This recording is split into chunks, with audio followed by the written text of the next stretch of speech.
The House heads out of town at 3 p.m. Eastern today, and they'll be gone for 5 weeks until after Labor Day. Now, this is your traditional August recess. They always do this, but this one I think has a little bit of a twist because they leave basically on the Republican side being chased out of town by the threat of a vote on releasing the Epstein files, the investigatory files related to Jeffrey Epstein, the sexual trafficker, sexual exploiter of young women, and someone who we know was in the same social circle as Donald Trump, Bill Clinton, and at least some other high-profile politicians. So Congress, at least the House, was supposed to be in session until Thursday. They had made a big deal that they were going to stay until Thursday. They're going to stay this whole time, et cetera, et cetera. And then there was a little bit of a revolt within the Republican ranks, and Mike Johnson said,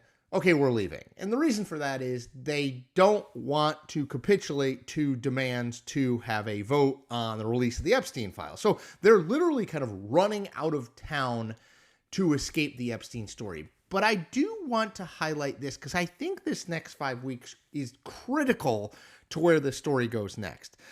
They are now going back into their districts. And they'll probably have town halls, but they'll be exposed to their constituents more now than they are in Washington, obviously.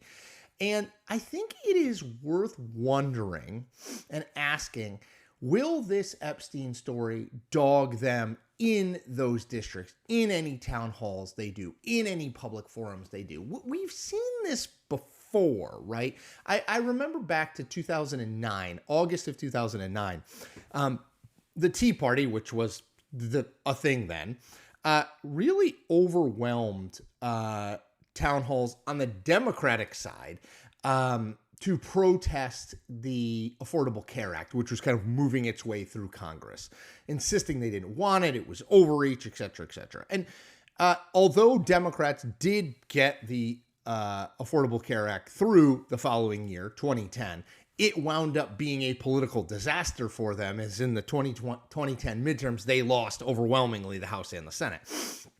So it was, I thought, an early indicator of the fact that there were a whole heck of a lot of people on the Republican side who didn't want it, and they were very fired up about it, and they voted like it in 2010.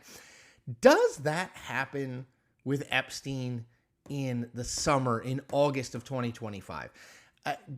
Are Democrats, or actually even more importantly, the MAGA base or part of the MAGA base, are they fired up enough to, I don't know to say disrupt town halls and other public events that Republican members of Congress hold during the month of August, but at least make the Epstein stuff a big issue during that time? Ask questions, force members on the record to talk about it. Is it something where there's enough energy and passion that it winds up being a story in August? Because here's what you need to know, obviously. The House is out, right? So Capitol Hill reporters and political reporters in general don't have as much to cover. The Senate, we think, will go out of session. They're debating whether they stay in session to vote on Donald Trump's judicial nominees, but they'll probably go out of session. What that means is there's a lot of reporters looking for stories, a lot of reporters traveling out into the country to go to districts to write and look for stories. And if the Epstein question dog members of Congress into their districts, that's going to be a story that reporters are going to latch onto and cover. So clearly Republicans believe or are betting on the fact that if they leave Washington, that people will focus on other stuff, and the story will move on. By the time they come back up from after Labor Day, it won't be as big a story. That's what they're hoping.